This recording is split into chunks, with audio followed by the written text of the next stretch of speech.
Hello guys, सो ये मैं एक थ्योरेटिकल वीडियो के साथ आया हूँ, एक्सप्लेनेटरी वीडियो बेसिकली, एक स्पेशल टॉपिक जिसका नाम है वोर्टेक्स फ्लोज। और इसमें हम दोनों ही टाइप ऑफ फ्लोज देखेंगे, मतलब दोनों ही टाइप ऑफ वोर्टेक्स फ्लोज देखेंगे, that is free vortex flows and forced vortex flows. Actually ये मैं टॉपिक क्यों लिया हूँ इस वीडियो में, क्योंकि रिसेंटली जब जेईई एडवांस 2024 के पहले आईआईटी कानपुर में जब सैम्पल पेपर रिलीज़ किया था आईआईटी कानपुर ने, तो उसमें एक इससे मिलता जुलता सवाल था गाइज। तो वहाँ पे मैंने जब उसके रिलेटेड कुछ पोस्ट किया था मैंने कम्युनिटी में, तो एक स्टूडेंट ने मुझसे पूछा था कमेंट सेक्शन में कि ये वोर्टेक्स फ्लो होता क्या है। तो मैंने वहाँ पे उसको बोला था कि इसके लिए मैं एक डेडिकेटेड वीडियो बनाऊंगा और उसके साथ मैं क्वेश्चंस भी लूँगा इस पे। तो क्वेश्चंस बेसिकली मैं नेक्स्ट वीडियो में लूँगा गाइज, जो प्रॉब्लम्स है यहाँ पे सिर्फ मैं वोर्टेक्स फ्लोज के बारे में बताऊँगा, both type free and forced vortex flows guys. तो ये एक ऐसा टॉपिक है जो कि थोड़ा डिफिकल्ट हो सकता है क्लास 11th 12th के बच्चों के लिए, क्योंकि ये थोड़ा इंजीनियरिंग लेवल से जुड़ा हुआ है। बट मैं यहाँ पे इसको सिंप्लिसिटी के साथ रखूँगा और थोड़ी चीज़ें ऐसी होंगी जो आप 11th 12th में नहीं पढ़ते हो, तो उसको ध्यान से सुनना, आपको सारी चीज़ें समझ में आ जाएगी। कुछ इक्वेशंस में डायरेक्ट यहाँ पे लिख लूँगा, तो कोई घबराने वाली बात नहीं है, आप बस आराम से देखो, सब कुछ ईजी है। तो सबसे पहले गाइस हम देखेंगे, मतलब एक्चुअली जंप करने से पहले डायरेक्टली टॉपिक पे हमें ये चीज़ जाननी ज़रूरी है, क्या? Steady flow along curved streamline. तो यहाँ पे जो आपको दिख रहा है ये बेसिकली एक स्ट्रीमलाइन है जो कि कर्व्ड है। तो इसके बारे में थोड़ी डिस्कशन ज़रूरी है directly free and forced vortex पढ़ाने से पहले, क्योंकि वहाँ पे मैं कुछ यहाँ से इक्वेशंस निकालूंगा जो वहाँ पे यूज़ करूँगा। तो इसलिए यहाँ पे मैं इसको सबसे पहले इसके साथ स्टार्ट कर रहा हूँ। तो यहाँ पे बेसिकली हम क्या करेंगे, इक्वेशन ऑफ मोशन देखेंगे, equation of motion along this curved streamline basically. और ये जिसके लिए इक्वेशन ऑफ मोशन होगा that is ideal flow. Ideal flow के लिए हम इक्वेशन ऑफ मोशन देखेंगे। तो उसके लिए मैंने यहाँ पे 2 डायमेंशनल मोशन कंसिडर किया है, और 2 डायमेंशनल मोशन एक ऐसे फ्लूइड का कंसिडर किया है जो कि इनविस्किड है एंड इनकम्प्रेसिबल है। इनविस्किड एंड इनकम्प्रेसिबल फ्लूइड है हमारे पास गाइज। तो बेसिकली इस पर्टिकुलर टाइप ऑफ फ्लूइड के लिए मैंने 2 डायमेंशनल मोशन यहाँ पे जो डायग्राम दिखाया है उसमें कंसिडर किया है, एंड हम इसको यूज़ करके, इन डायग्राम्स को यूज़ करके इक्वेशन ऑफ मोशन निकालेंगे for ideal flow along a curved streamline, normal to the curved streamline basically, क्योंकि हमें यहाँ पे ज़रूरत होगी normal to the curved streamline में इक्वेशन ऑफ मोशन की। और उसको बाद में फिर हम यूज़ करेंगे in case of free and forced vortex, because free and forced vortex actually क्या होता है गाइज, इस टाइप का फ्लो होता है, एक ऐसा टाइप का फ्लो होता है जिसकी स्ट्रीमलाइन सर्कुलर होती है, कंसेंट्रिक सर्कुलर होती है। तो उसके लिए मैं पहले स्ट्रीमलाइन में डिराइव कर रहा हूँ equation of motion ideal flow के लिए, क्योंकि वो आइडियल फ्लो हम पढ़ेंगे। और जो फ्लूइड कंसिडर करेंगे दैट इज इनविस्किड, मतलब विस्कोसिटी नहीं होती है उस फ्लूइड की, और इनकम्प्रेसिबल होता है फ्लूइड, वैसे ही फ्लूइड के तहत हम ये सारी डिस्कशन करेंगे गाइज। तो देखो, इक्वेशन ऑफ मोशन डिराइव करने से पहले यहाँ पे अगर किसी एक पॉइंट 1, ये देखो यहाँ पे पॉइंट 1 लिया हूँ मैं, उस पॉइंट 1 पे अगर मैं नॉर्मल डायरेक्शन में एक्सेलरेशन की बात करूँ an, तो मैं क्या लिख सकता हूँ, that is dvn upon dt लिख सकता हूँ गाइज। इसमें आपको कोई डाउट नहीं होना चाहिए। dvn is basically small change in the velocity along the normal direction, वो होगा, and upon dt that is basically acceleration normal to this curved streamline. और अगर इस dvn को वापस मैं लिखना चाहूँ तो देखो ये वाला यहाँ पे जो आपको दिख रहा है दिस वन, दिस ये जो ट्राइंगल है यहाँ पे, ये ट्राइंगल में दिख रहा है, ये वाला पार्ट देखो dvn है, एंड v वेक्टर है ऊपर, एंड नीचे v plus of dv vector है। मतलब मैं थोड़ा थीटा से d थीटा जब गया तो क्या हुआ, वेलोसिटी, टेंजेंशियल वेलोसिटी में थोड़ी increment I along the streamline. तो v वेक्टर था पहले जिसको मैंने यहाँ पे दिखाया है, ये वाला v वेक्टर, उसको यहाँ पे दिखाया है ट्राइंगुलर के फॉर्म में। उसके बाद v प्लस dv वेक्टर हो गया, और उससे जब नॉर्मल के डायरेक्शन में मैंने इस ट्राइंगल को कंप्लीट किया, तो that is basically the small change in velocity along the normal direction, that is basically dvn। तो उस dvn को मैं इस ट्राइंगल से क्या लिख सकता हूँ, nothing but v vector d theta, क्योंकि आपको दिखता है theta is equal to l by r, आपको पता है। तो वहाँ से मैं क्या लिख सकता हूँ, this is basically v d theta में लिख सकता हूँ। तो अभी इस dvn is equal to v d theta को मैं ऊपर अगर सब्सटीट्यूट करूँगा तो an क्या होगा, that is equal to v d theta upon dt होगा। और ये हमें पहले से पता है that d theta upon dt is basically what, that is omega, and omega is v upon r। तो मैं इसको लिख सकता हूँ v square upon r। So this an is nothing basically but what, centripetal acceleration guys. तो यहाँ से हमने देखा कि centripetal acceleration along the curved streamline आप कैसे निकाल सकते हो। So this is basically the centripetal acceleration, an is equal to v square upon r, and this an always acts inward, ये हमेशा इनवर्ड ही लगेगा। वो हमें पता है सेंट्रीपिटल फोर्स के बारे में, सेंट्रीपिटल एक्सेलरेशन के बारे में भी ऑलरेडी नो, सो हमेशा इनवर्ड ही लगेगा। तो ये बात थी बेसिकली सेंट्रीपिटल एक्सेलरेशन की। अगर अभी मैं बात करूँ इक्वेशन ऑफ मोशन की, यहाँ से अगर मैं इक्वेशन ऑफ मोशन लिखूँ तो उसके लिए देखो आपको थोड़ा सा ध्यान देना पड़ेगा यहाँ पे गाइस। इक्वेशन ऑफ मोशन को मैं यहाँ से क्या लिख सकता हूँ, just see carefully over here. इस डायग्राम को आप देखोगे, ये DN वाला जो मैं दिखाया हूँ, जिस पे एक तरफ से प्रेशर P फोर्स लग रहा है, ये बेसिकली क्या है, ये एक सरफेस है, दिस इज अ सरफेस जिसकी आप कुछ थिकनेस 1 मान लो, 1 यूनिट मान लो, और जो ये विड्थ है उसको कुछ dx मान लो, just say that dx। So dx width है and thickness into the screen जो है वो 1 में मान रहा हूँ। तो उस एलिमेंट पे जब मैं प्रेशर दिखा रहा हूँ नीचे की तरफ और ऊपर की तरफ, तो नीचे देखो P है, और जैसे ही dn डिस्टेंस में ऊपर जा रहा हूँ, ये देखो dn है, दिस dn हाइट या डिस्टेंस बोलो, ऊपर जा रहा हूँ, that is not exactly height, because height देखो dz है, तो ये मैं थीटा डायरेक्शन में जा रहा हूँ, तो दैट इज dn, उस डिस्टेंस पे जा रहा हूँ, तो प्रेशर में कुछ इंक्रीमेंट आ रहा है, उसको हम कैलकुलस की मदद से ऐसे लिख सकते हैं guys, P plus of del P by del N, मतलब P plus of pressure differential, मतलब change in pressure in the N direction, this is basically the normal direction. तो नॉर्मल डायरेक्शन में इतनी प्रेशर डिफरेंशियल है, pressure के increment है, multiplied by dn। तो ये एक लिखने का तरीका होता है कि प्रेशर यहाँ पे P है, तो जैसे आप dn डिस्टेंस जाओगे किसी एक पर्टिकुलर डायरेक्शन में, तो dn डायरेक्शन होगा, ये नॉर्मल डायरेक्शन है, तो वहाँ पे आपको pressure P plus del P by del N into dn लिखना पड़ेगा, तो that is basically the pressure increment. तो अभी नेट प्रेशर आप देखोगे तो नीचे की डायरेक्शन में लग रहा है, बिकॉज दिस इज बिगर, ये बिगर है और ये स्मॉलर है। तो अगर मैं नेट प्रेशर बोलूँ नीचे की डायरेक्शन में, तो क्या होगा, P plus of del P by del N. Del मतलब क्या है, पार्शियल डिफरेंशियल है, because P is not only a function of this normal direction, वो किसी और भी चीज़ का फंक्शन हो सकता है, that's why we are writing it as del P by del N and multiplied by dn, dn उसकी थिकनेस है माइनस P। ये हमारे पास नेट प्रेशर हो गया इस नॉर्मल के डायरेक्शन में, multiplied by pressure multiplied by area, area मैंने क्या बोला, dx एंड मल्टीप्लाइड बाई 1 मैंने इनटू द पेपर थिकनेस लिया था, and dx is basically the width. तो ये बेसिकली हमारे पास फोर्स हो गया, दिस इज फोर्स, एंड इस फोर्स को मैं अगर वापस से मतलब पहले इसको सॉल्व करता हूँ, दिस PP कैंसल आउट हो गया, and this is what del P upon del n multiplied by this dn multiplied by dx multiplied by 1 like this. अगर इसको मैं पर यूनिट मास लिखूँ, अगर मैं इसको इस एलिमेंटल मास से डिवाइड करूँ, सपोज एलिमेंटल मास dm होगा हमारे पास, so this is what dm elemental mass and this is basically the volume of that element, वो इस एलिमेंट का वॉल्यूम है, तो मास पर यूनिट वॉल्यूम को मैं डेंसिटी लिख सकता हूँ, तो this is what 1 upon density del P by del N लिख सकता हूँ उसको। So this is per unit mass basis पे मैंने बेसिकली फोर्स लिखा नॉर्मल के डायरेक्शन में, तो एक ये फोर्स होगा हमारे पास। दूसरा फोर्स अगर आप ध्यान से देखोगे तो हमारे पास mg इस डायरेक्शन में होगा, तो पर यूनिट मास लिख रहे हैं तो जस्ट g के बारे में केयर करो, स्मॉल g इस डायरेक्शन में होगा, एंड ये थीटा है तो ये थीटा होगा, तो इस डायरेक्शन में क्या होगा, this will be g cos of theta.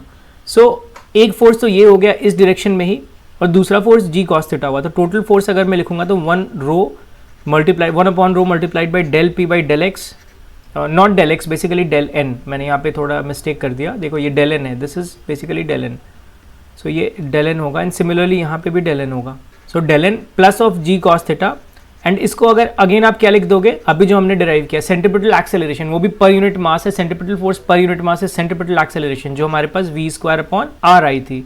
सो ये हमारे पास क्या निकल गया guys, this is basically that equation of motion for an ideal flow considering inviscid and incompressible fluid. तो ये हमारे पास एक दूसरी इक्वेशन आ गई, basically this is the first equation and that is the equation of motion for an ideal flow. तो ये एक इंपॉर्टेंट चीज़ था जिसको मैं डिराइव करवाना चाहता था यहाँ पे, जहाँ पे भी del P by del N basically क्या है, that is the pressure gradient along the outward normal, मतलब pressure gradient along the normal, you can say that is del P by del N pressure gradient. So this is, let us say this as equation 1, this is a very important equation जिसको मैं आगे use करने वाला हूँ। इसके बाद अगर आप देखोगे guys, if we again consider the Bernoulli's equation, Bernoulli's equation में हम हेड्स लिखते थे, heads is basically what, energy per unit weight. तो इसको मैं अगर लिखूंगा तो क्या होगा हमारे पास, P upon rho G plus of V square upon 2G plus of Z।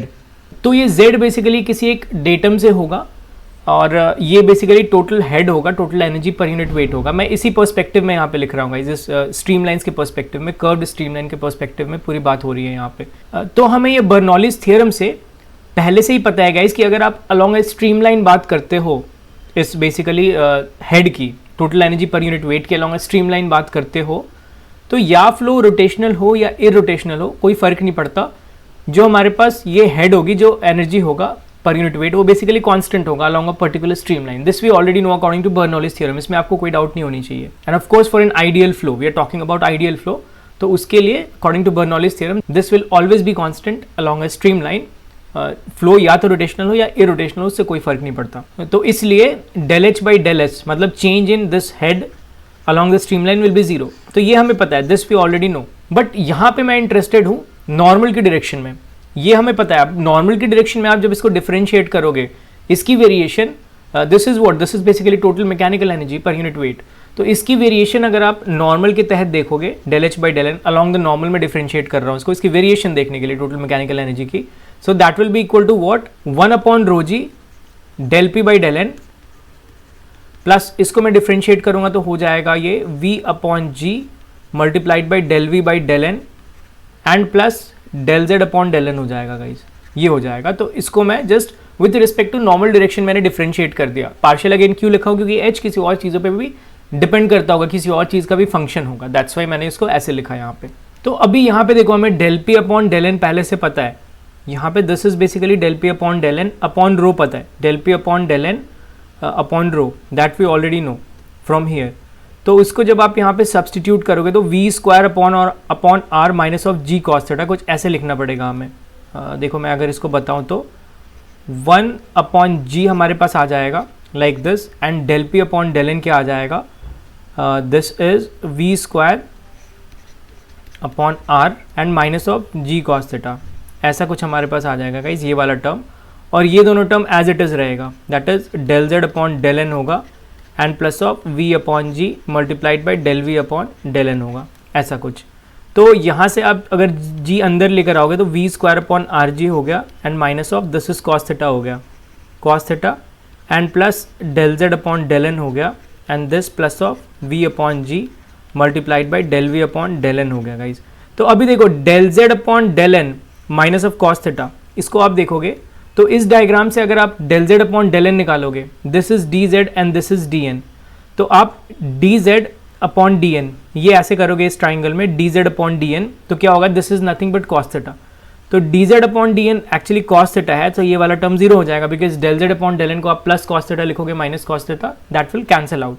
तो यहाँ से हमारे पास del H upon del N क्या आया, that is mechanical energy change along the normal, ये बेसिकली हम निकाल रहे हैं. So that is equal to, इसको मैं डायरेक्ट यहाँ पे अभी लिख दूँ तो क्या होगा, del H upon del N that is equal to, यहाँ से आप देखो, so this is V upon G del we upon del N. So क्या करता हूँ मैं, इन दोनों में वी अपॉन जी कॉमन ले लेता हूँ, तो यहाँ पे हमारे पास क्या हो जाएगा, वी अपॉन जी और ये वाला जो टर्म है that is del we upon del n हो जाएगा, this is del we upon del N and ये हो जाएगा plus of we upon r, plus of we upon r. Del H upon del n change in the total mechanical energy along the normal to the streamline that is equals to v upon g del v upon del n plus of v upon r. तो ये एक दूसरा equation है जो कि बहुत important है. पहला इक्वेशन था इक्वेशन ऑफ मोशन, सेकेंड है ये जो कि काफी इंपॉर्टेंट है guys. So this physically implies basically the change in total mechanical energy normal to the streamline for an inviscid fluid. So एक इक्वेशन जो पहला इक्वेशन था, let me write all the equations जो यहाँ पे आपको नेसेसरी होगी.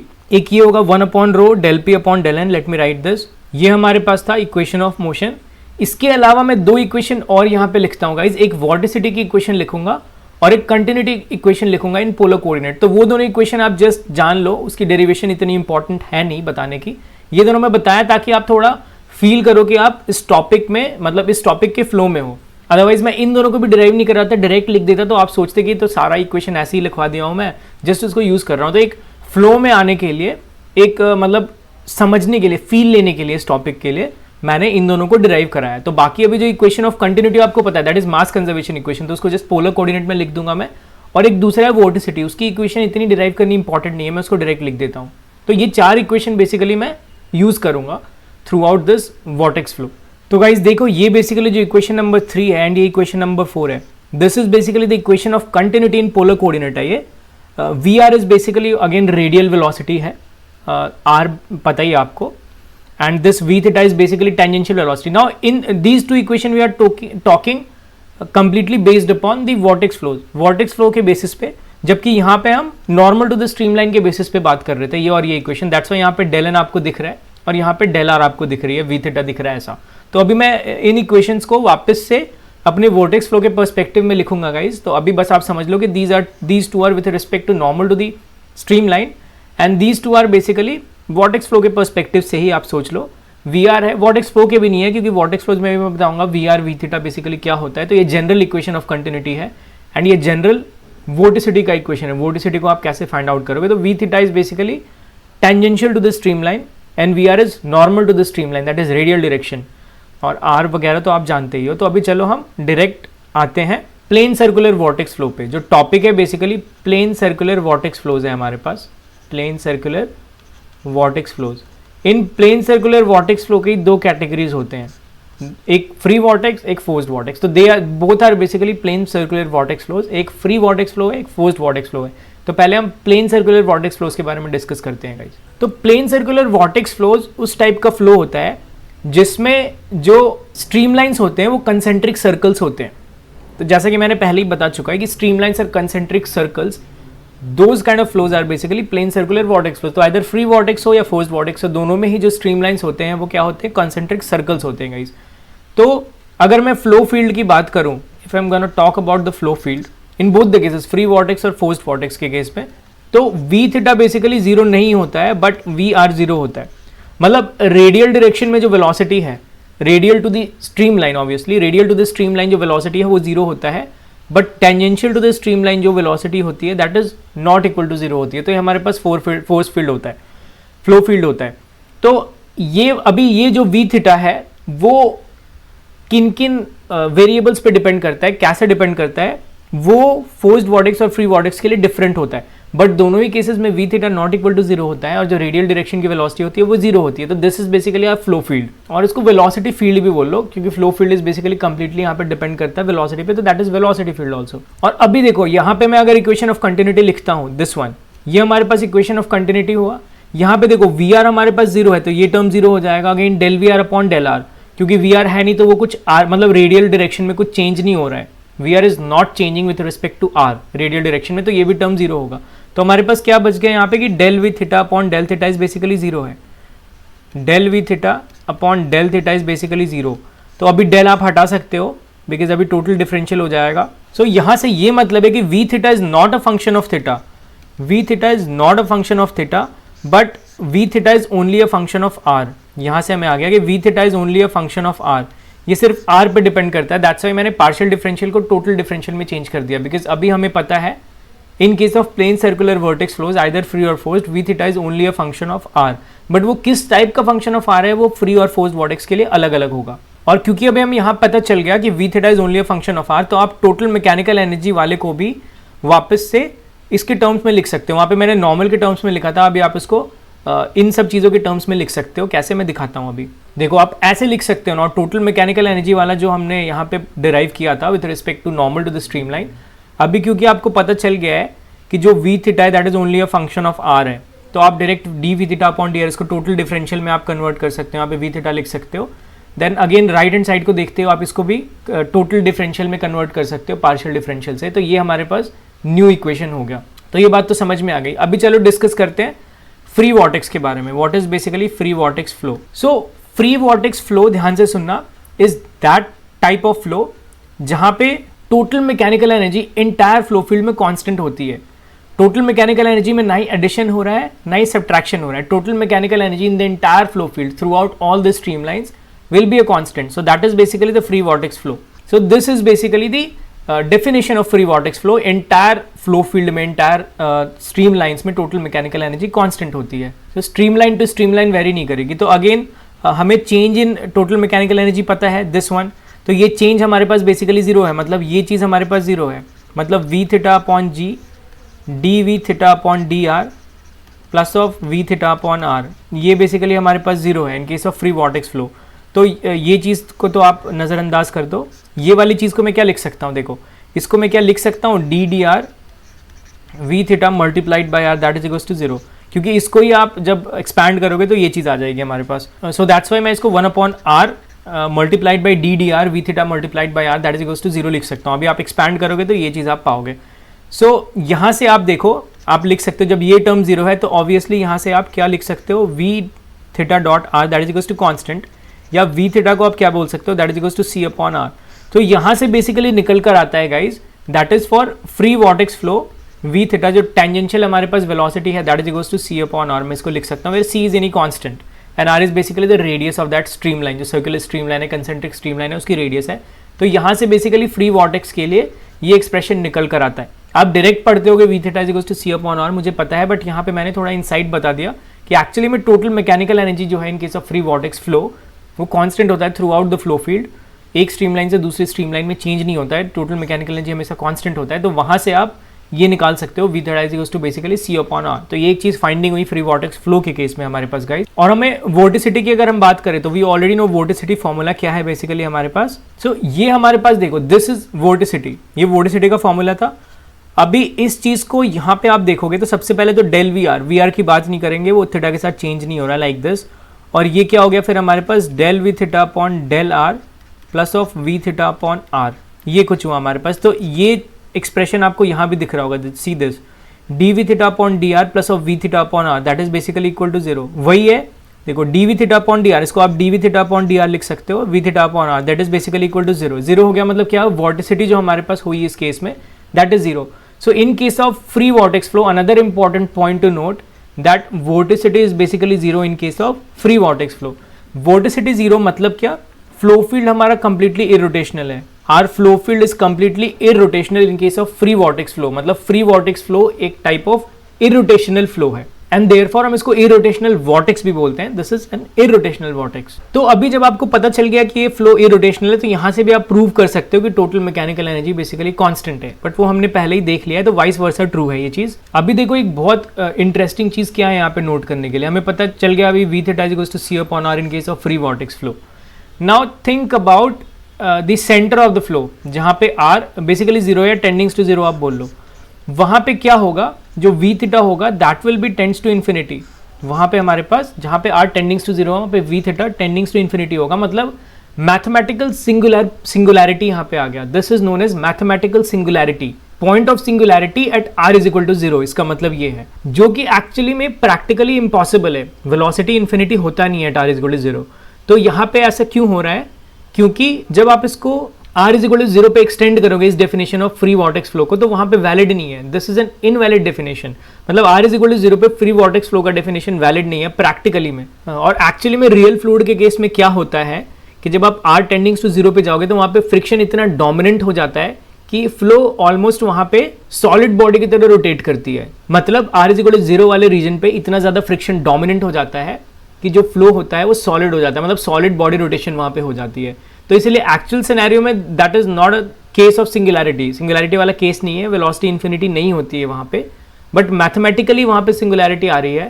तो इसको ऐसे आप देखोगे कि वहां पे एक्चुअली में ये डेफिनेशन फ्री वॉर्टेक्स का वैलिड नहीं है। रियल फ्लूइड्स में फ्रिक्शन काफी डोमिनेंट होता है, दैट्स व्हाई वहां पे सॉलिड बॉडी रोटेशन टाइप की चीजें होती है। सो आर इज इक्वल टू 0 पे सिंगुलैरिटी आपकी इस डेफिनेशन को कुछ गड़बड़ नहीं कर रहा, वो सही ही है, फ्री वॉर्टेक्स फ्लो ही है यहाँ पे। तो अभी हम देखते हैं pressure distribution, pressure distribution in case of free vortex flow. और next topic is pressure distribution. तो प्रेशर डिस्ट्रीब्यूशन आप कैसे निकाल सकते हो गाइस, जो हमारे पास इक्वेशन ऑफ मोशन था that is 1 upon rho del P by del R, R के टर्म्स में मैं इसको अभी सब्सटीट्यूट कर दिया।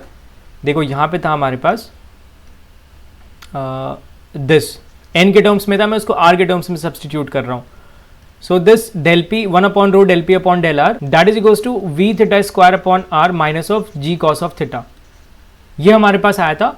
इसको जब आप इंटीग्रेट करोगे आर डायरेक्शन में, in the R direction, radial direction में, then you will get basically pressure distribution. देखो कैसे, एक तो कॉस थीटा को जैसे मैंने बताया, कॉस थीटा को आप D Z upon D R लिख सकते हो, मैंने बताया था वहां पे, आप एक बार बैक करके वीडियो देख लेना, D Z upon D R. So यहाँ से मैं इसको अगर लिखूंगा तो 1 upon rho del P upon del R that is equals to V theta square upon are minus of G D Z upon D R लिख सकता हूँ गाइज। और अभी आप ये पार्शियल डिफरेंशियल को टोटल डिफरेंशियल में कन्वर्ट कर सकते हो, because pressure is only a function of are. यहाँ से जैसे हमने देखा पहले, आप डी आर को इस तरफ लेकर जाओ तो D P upon rho, this is rho that is equals to V theta square upon R D R minus of G D Z, ऐसा कुछ लिख सकते हो आप। एंड इसको आप यहाँ से इंटीग्रेट कर दोगे like this, then you will get p upon rho that is equal to integration of we theta square upon R D R minus of G Z plus of a constant है, this is constant of integration. तो ये हमारे पास ऐसा कुछ आएगा ना। अभी हमें यहाँ से पता है that V theta is equal to what C upon R, एक कॉन्स्टेंट अपॉन आर होता है, तो इसको जस्ट यहाँ पे सब्सटीट्यूट आप करोगे, then you will basically get p upon rho that is equal to minus of C square upon 2r square minus of G Z plus of A, ये आपके पास निकल कर आ जाएगी गाइज। ना अभी सपोज करो गाइस कि आपको किसी एक पर्टिकुलर रेडियस पे r is equal to RA पे प्रेशर मालूम है, P is equal to P atmospheric pressure है हमारे पास, तो उसको वहां से सब्स्टिट्यूट करके आप इस इक्वेशन को फर्दर कैसे लिख सकते हो, that is P minus of P atmospheric pressure upon rho, that is equal to C square upon 2 1 upon RA square minus of 1 upon R square minus of G Z minus of ZA। R is equal to RA पे suppose करो elevation ZA होगा, तो वहां से आप ऐसा लिख सकते हो। तो इसको फर्दर आप ऐसे भी लिख सकते हो कि V theta square and this V theta is at R is equal to RA upon 2 minus of V theta square upon 2, ये at R is equal to R पे है and minus this G Z minus of ZA, ऐसा भी आप लिख सकते हो guys. तो अगेन मैंने वापस से इसको जो सब्स्टिट्यूट किया था उसको वापस से वही लिख दिया। सो this is what P minus of P atmospheric upon rho.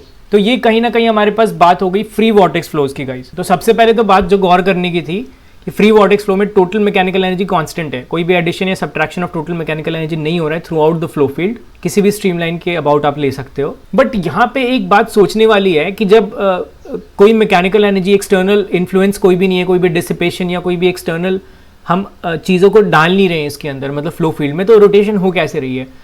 तो एक्चुअली इसको ऐसे आप समझ सकते हो कि कोई प्रीवियसली इम्पार्टेड रोटेशन हो या कुछ इंटरनल फोर्सेस की वजह से एक रोटेशन इनिशिएट हो जा रही है, तो उसके कारण से रोटेशन हो रही है। जैसे इसकी एग्जांपल्स में आप देख सकते हो वर्लपूल है, Whirlpool is basically a very good example of this, जो रिवर में फॉर्म होता है। उसके बाद आप किसी यूटेंसिल में, किसी बर्तन में आप नीचे से छेद कर दोगे एट द सेंटर में, तो वहां से जो फ्लूइड निकलेगा तो उसके बाद एक रोटेशन फ्लो इम्पार्ट हो जाएगा उस बेसिकली पूरे यूटेंसिल्स के अंदर जो वाटर है उसमें, तो वो भी एक kind of free vortex flow है। तो इंटरनल चीज़ों के कारण ही इम्पार्ट हुआ है वहाँ पे वो फ्री वॉर्टेक्स फ्लो। तो ये दो एक फेमस एग्जांपल्स हैं जो मैंने बताया गाइस, जिसको आप वॉश बेसिन या फिर बाथ टब में देख सकते हो बहुत ही आसानी से। Now let us discuss about the cylindrical free vortex. अभी हमने फ्री वॉर्टेक्स पढ़ लिया, बट इसको हम सिलेंड्रिकल कंटेक्स्ट में अगर देखें, सिलेंड्रिकल फ्री वॉर्टेक्स के कंटेक्स्ट में, जहाँ पे ये बेसिकली जेड डायरेक्शन है, दिस देखो ये वर्टिकली अपवर्ड जेड डायरेक्शन है हमारे पास, और ये पूरा एक सिलेंड्रिकल फ्री वॉर्टेक्स का फिगर है जो मैंने यहाँ पे ड्रॉ किया है। तो टोटल एनर्जी किसी भी पॉइंट पे आप देखोगे तो कांस्टेंट होगी, और उसमें टोटल एनर्जी को क्या लिख सकता हूँ, P upon rho plus of C square upon 2R square plus of G Z that is equals to H, जो हेड है दैट इज कांस्टेंट। तो ये तो हमारे पास पता चल गया फ्री वॉर्टेक्स के केस में, अभी हमने डिराइव किया है गाइस। तो अगर आपको किसी एक पर्टिकुलर एलिवेशन पे, एक हॉरिजॉन्टल किसी भी, मान लो यहाँ पे मैंने एक डेटम से कुछ एक Z1 कंसिडर किया है, वहां पे आपको अगर प्रेशर डिस्ट्रीब्यूशन निकालना है तो आप क्या करोगे, ये बेसिकली यहाँ पे Z कांस्टेंट हो गया, तो वहां से इस इक्वेशन का यूज करके आप प्रेशर डिस्ट्रीब्यूशन निकाल लोगे with respect to this R जो कि डिनोमिनेटर में है, तो वैसे आप निकाल लोगे गाइज यहाँ पे प्रेशर डिस्ट्रीब्यूशन। और देखो यहाँ पे अगेन एक पर्टिकुलर R पे अगर आप R कांस्टेंट रख रहे हो और Z वेरी कर रहे हो, तो वहाँ पे देखो वेलोसिटी कुछ ऐसा होगा। देखो वेलोसिटी जो है वो सिर्फ स्मॉल r पे डिपेंड करता है, चाहे कोई भी एलिवेशन हो,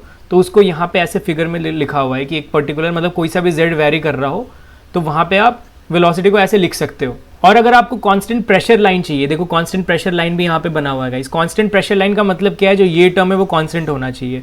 तो ये टर्म कांस्टेंट कब होगा, देखो जब आप Z को इंक्रीज करोगे और R को भी इंक्रीज करोगे, तो R जब इंक्रीज होगा तो ये वाला, क्योंकि डिनोमिनेटर में, तो ये डिक्रीज होने लगेगा और ये वाला इंक्रीज होने लगेगा, तो इसकी समेशन कांस्टेंट होगी थ्रू आउट, एंड तब P upon row basically pressure line जो है कांस्टेंट प्रेशर लाइन होगा, तभी उसको ऐसा बनाया हुआ है। देखो यहाँ पे आपको दिख रहा होगा कि जब R छोटा है तो Z भी छोटा है, जब R बड़ा है तो Z भी बड़ा है, that's why this is constant pressure line guys. और ये यहाँ पे फ्री सरफेस है। फ्री सरफेस आपको कब मिल सकता है, जब गेज प्रेशर अगर आप P को लोगे और उसको जीरो पुट कर दोगे, मतलब गेज प्रेशर जीरो हो गया, तो that is basically what, atmospheric pressure. तो एटमॉस्फेरिक प्रेशर वाले लाइन को ही हम बेसिकली क्या बोलते हैं, फ्री सरफेस वाला लाइन बोलते हैं। तो basically value of Z at which this P is equal to zero, जहां पे P क्या है, गेज प्रेशर है, तो उसको आप बोल दोगे फ्री सरफेस का इक्वेशन है, जो Z आपका निकलेगा, that is the equation of free surface guys.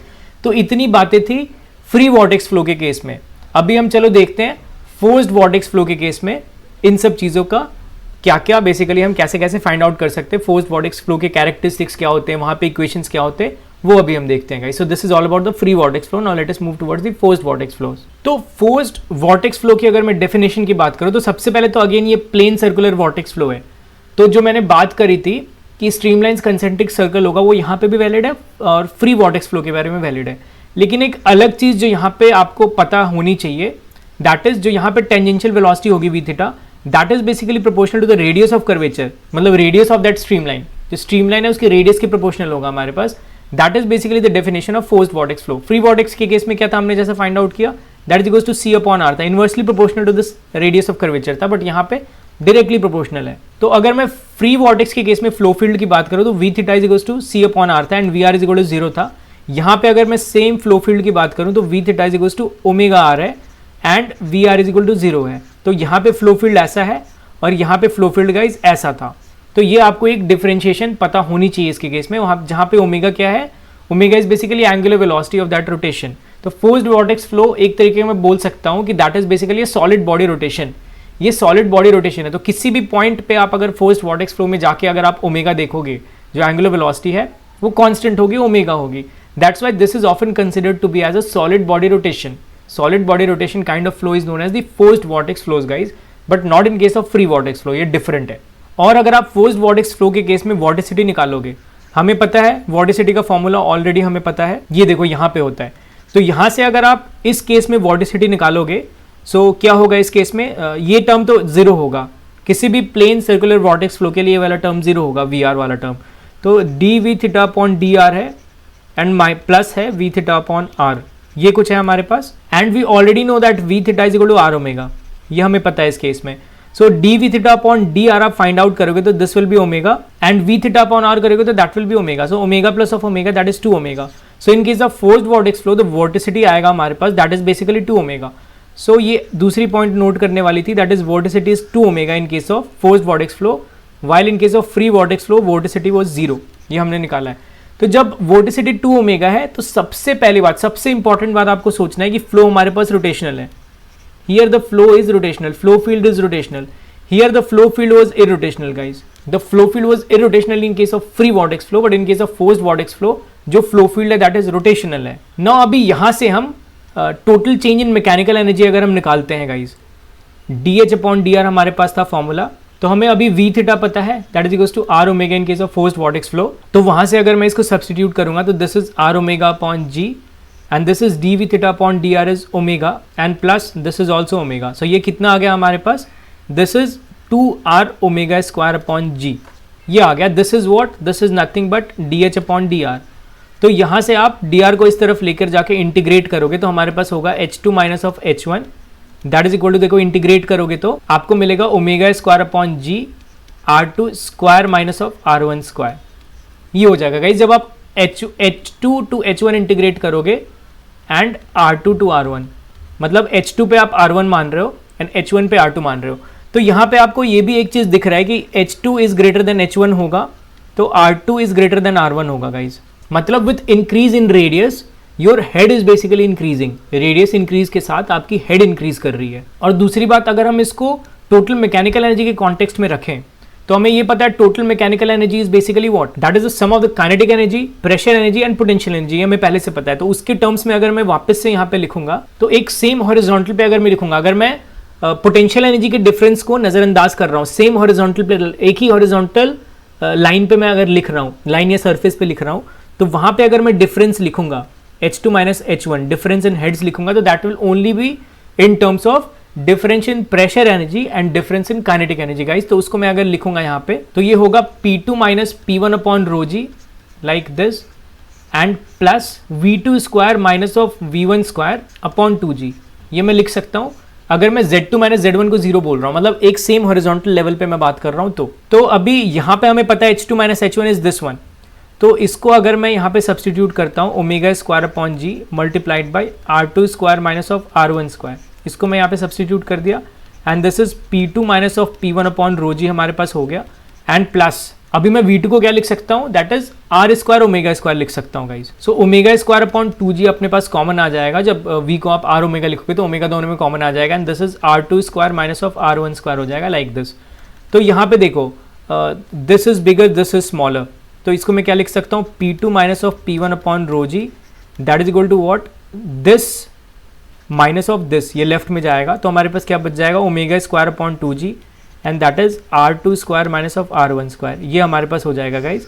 And this is the आप बोल सकते हो प्रेशर डिस्ट्रीब्यूशन, प्रेशर डिस्ट्रीब्यूशन कुछ इस तरीके से होगा हमारे पास। सो आप डिफरेंस इन हेड्स को पहले निकाला आपने using the that is change in head with respect to V theta, उसके बाद वहाँ से आपने difference in heads with respect to radius निकाल लिया ये यूज़ करके, और आपको डिफरेंस इन हेड्स ऑलरेडी मालूम है using that total mechanical energy thing, तो वहाँ से आप प्रेशर डिस्ट्रीब्यूशन में निकाल सकते हो, मतलब difference in pressures with respect to difference in R. तो ऐसे करके आप रिलेट कर सकते हो एक इक्वेशन को दूसरी इक्वेशन से गाइस। तो सारी चीज़ें निकल कर आ गई यहाँ पे हमारे सामने। अभी इसकी इन्फरेंस क्या है कि to maintain a forced vortex flow mechanical energy has to be spent from outside.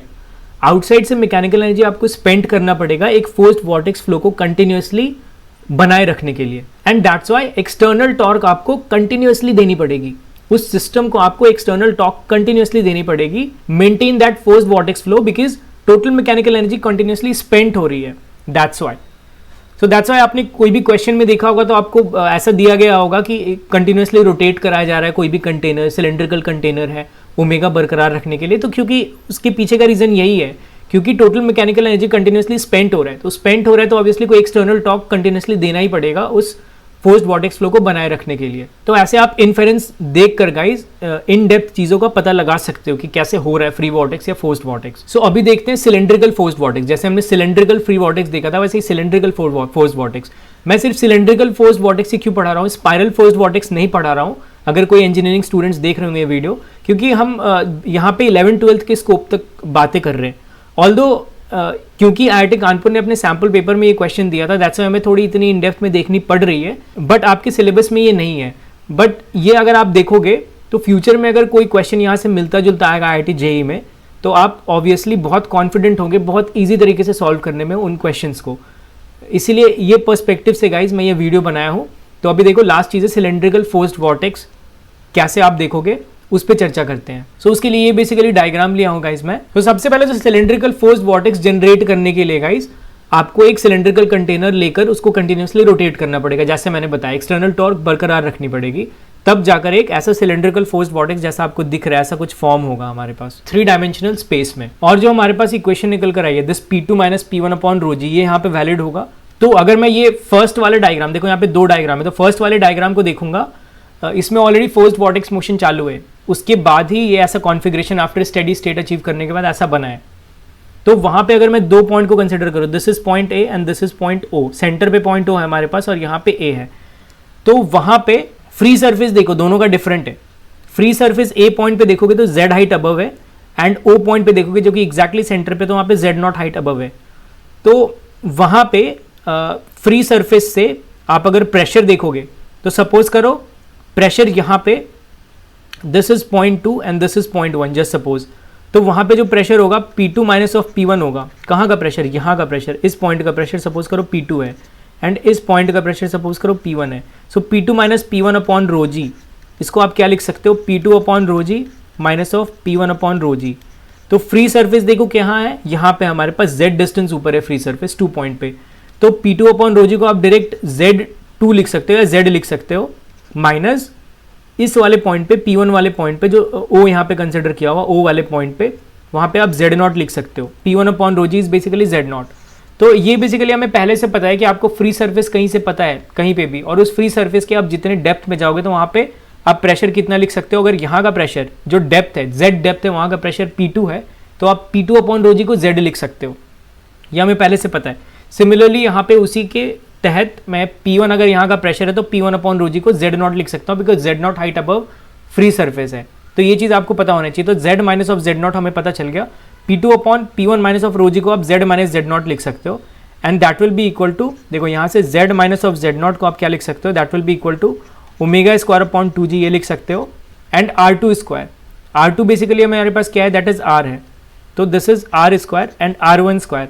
R1 क्या है, दैट इज 0 है, बिकॉज वहाँ पे रेडियस हमारे पास 0 है, so that is minus of 0 square. तो आप यहाँ से क्या लिख सकते हो, Z minus of Z0 is equal to omega square upon 2G लिख सकते हो। This is basically a paraboloid of revolution का इक्वेशन है, इसको पैराबोलॉइड ऑफ रिवोल्यूशन बोलते हैं। Z minus of Z0 is equal to omega square upon 2G, this is basically paraboloid of revolution. लेकिन तभी वो पैराबोलॉइड ऑफ रिवोल्यूशन होगा जब ये जो R है और ये Z है दोनों आपस में परपेंडिकुलर होंगे, तभी आप इसको पैराबोलॉइड ऑफ रिवोल्यूशन का इक्वेशन बोल सकते हो। ये 3D में जो होगा हमारे पास पैराबोला टाइप का, तो वो 3D में पैराबोला है, तो that is paraboloid of revolution बोलते हैं उसको। तो ये बेसिकली ये फ्री सरफेस का इक्वेशन हो गया गाइस हमारे पास, this Z minus of Z0 is equal to omega square upon 2G, that is the equation of this free surface. But कई बार केसेस ऐसी हो सकती है कि सिलेंडर ऊपर से भी बंद हो, मतलब जो सिलेंडर के अंदर जो फ्लूइड रखा ऊपर से भी बंद हो, तो कोई भी फ्री सरफेस नहीं होगा। बट फ्री सरफेस नहीं होगा तब भी ये सारी इक्वेशंस वैलिड है जो मैंने यहाँ पे करवाई है गाइस। तो हम अब बाकी प्रॉब्लम से देखेंगे कि कॉम्प्लेक्सिटी लेवल कैसे होगी कि ऊपर से आप सिलेंडर को बंद कर दियो, फ्री सरफेस नहीं है। ये सारी चीजें हम क्वेश्चन से देखेंगे for both the cases of free vortex and force vortex. तो थियोरेटिकली आपको इतनी ही चीजें जाननी थी, सफिशिएंट है इतनी जाननी। अब हम प्रॉब्लम से देखेंगे कि क्वेश्चंस में कैसे कैसे कॉम्प्लेक्सिटी लेवल हो सकती है और इन सब इक्वेशंस को यूज करके हम कैसे प्रॉब्लम्स को एक बहुत ही आसान तरीके से सॉल्व कर सकते हैं गाइस। तो मिलते हैं अब नेक्स्ट वीडियो में प्रॉब्लम्स के साथ। तब तक आप इसको 1 बार देखो, 2 बार देखो, 3 बार देखो। Okay guys, so bye and take care.